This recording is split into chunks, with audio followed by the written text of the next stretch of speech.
Now, some customers in the process of completing their vehicle registration have applauded the Driving Vehicle Licensing Authority for making the process less complicated. The DVLA in 2021 announced that customers will now have the option of starting their vehicle registration online and remotely. In previous years, owners had to present their vehicles at any DVLA office and join long queues for completion of paperwork.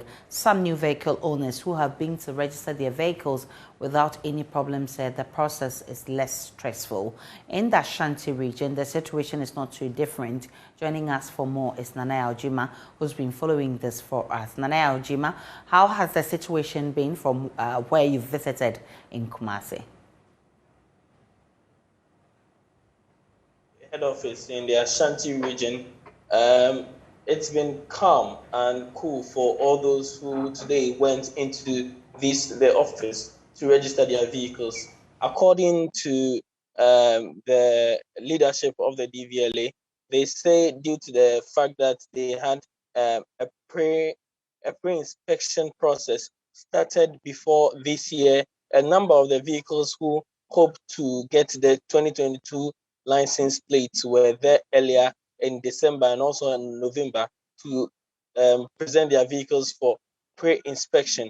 So all that they were left with was a few paperwork, and they will receive the DVLA, the new 2022 plates. So most of the vehicles today, starting from Tuesday, have been issued the 2022 number plates, and it has not been as cumbersome as they had witnessed in the previous years. According to some of the vehicle owners who have experienced the previous process before, this one was less stressful, even though there were a number of people waiting there to be served. According to the people that we've been speaking to, the process is less cumbersome due to the fact that they had already finished some of the processes. That's the inspection of these vehicles. So it's been calm and cool here in the DVLA office in the Ashanti region. What are authorities saying has changed that is making people, go through the process with less stress? So aside the online So Nanaya Ojima is joining us from Kumasi. He's been telling us how people in Kumasi are registering their vehicles with less stress. And he says the officers, it's partly because of the online registration. And then we'll get him to tell us more on what has changed. But also joining us is Francis Tufo, who is head of corporate communications at the DVLA. I'm grateful for your time, Francis. Today, a lot of people are lauding the DVLA, and they say you're doing well, because DVLA used to be one of the institutions with serious problems in terms of organizing clients who come to do business with you. So what did you do differently this time?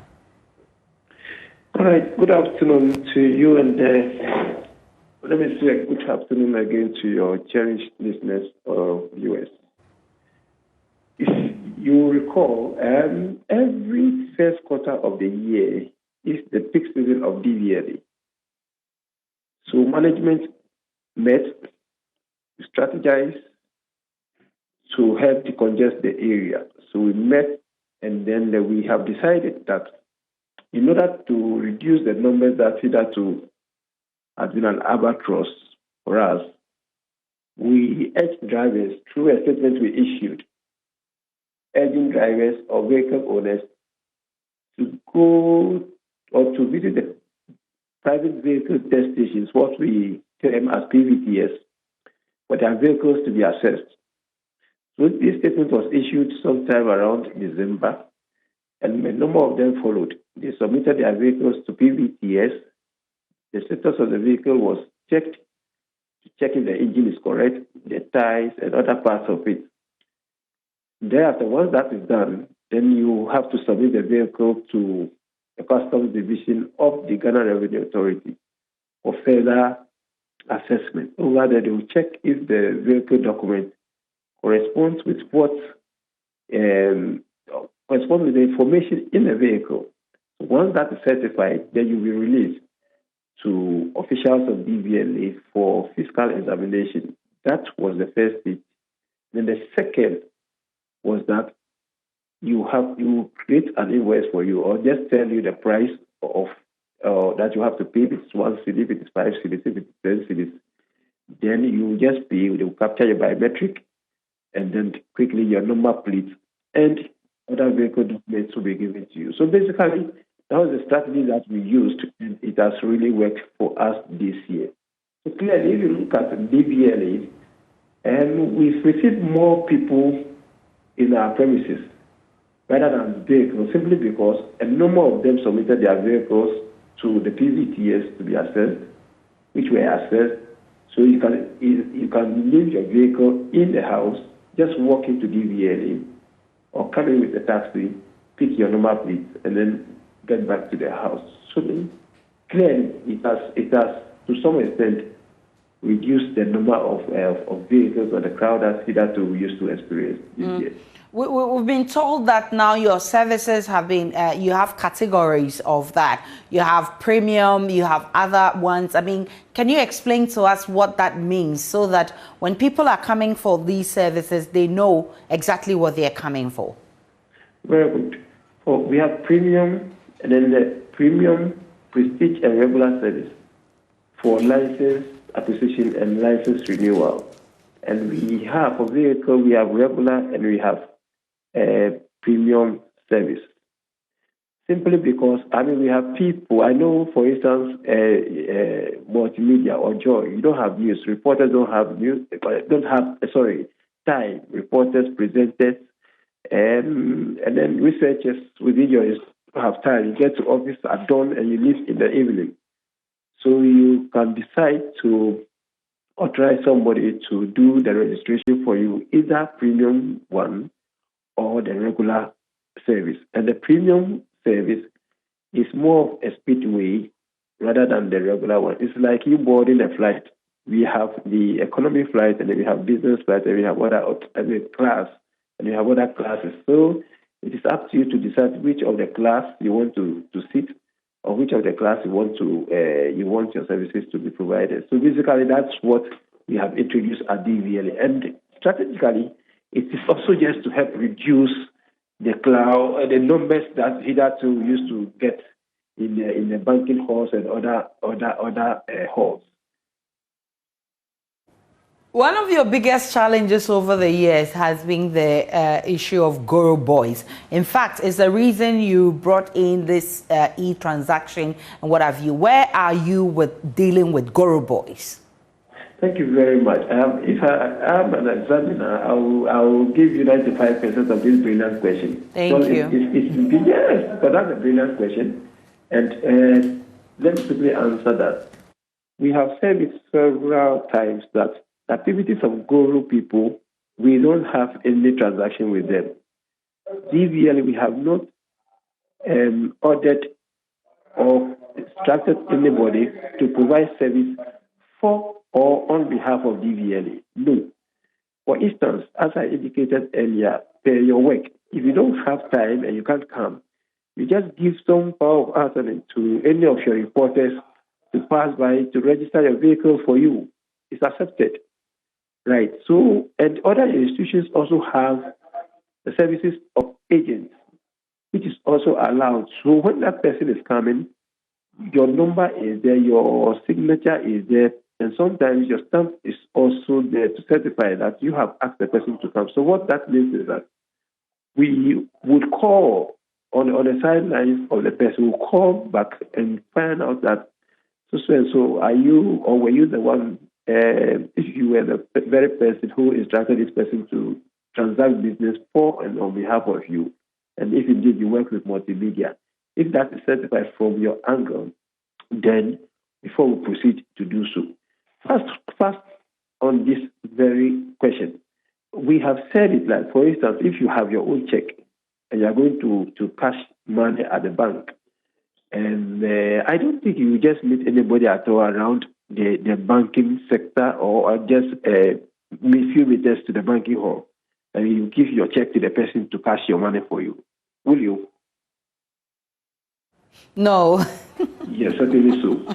So we have been appealing to people that they should just situate that in the area of transaction.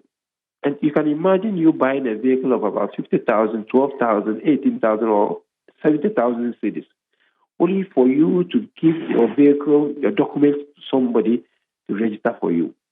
A colleague of mine, quick one, as I speak, he called me yesterday that he gave his documents to somebody to register his vehicle for him. And as of yesterday, I'm yet to call if he's cleared, yet to check if he has gotten the document. He told me that they couldn't locate the document. And I said, yes, you've gone through the first stage already. It has been cleared by customs, the third. So why do you have to wait and give your documents to the person? If you are not careful, that person will run photocopy palette of your documents, and later, 2 days time or a day before later, he tell you that he has found the document. But you wouldn't know whether he has run copies of the documents. And you use the same document. If you're not careful to register fake vehicle, not within our system, though. You know, we have people who pull vehicles through unapproved routes into the country, and they dare not, they can't even enter into DVLA to register, because in the first place, like you seeing a consultant or seeing a doctor, you can't just jump and enter into the consulting room. It's the same as DVLA. Officials of customs will check and see the authenticity of it before they will clear you to register. So they know officials of GRA will be there, so they will not even pass it because they will be intercepted. And we will not even pass, we will not even compromise on that. And we DVLA will not do that.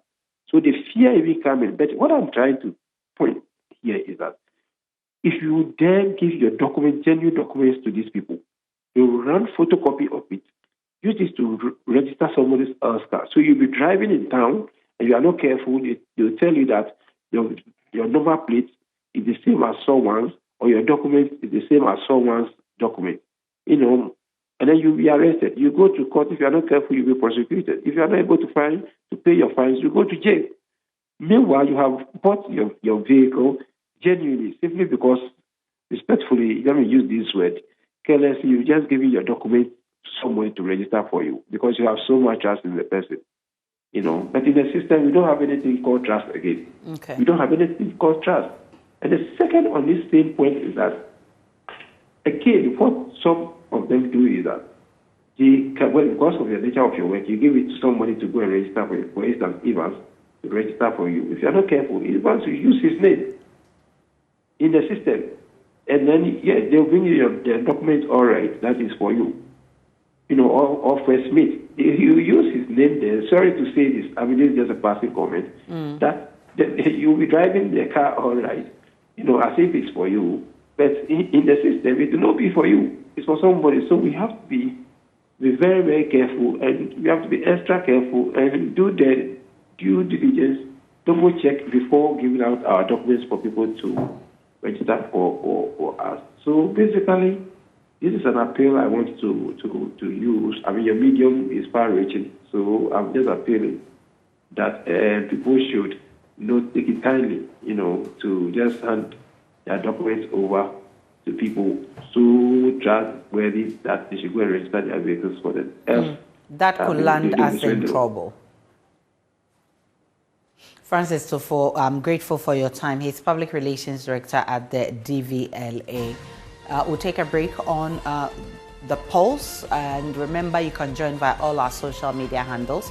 So on JoyNews on TV. You can also tweet at us with the hashtag The Pulse. We'll be back with more.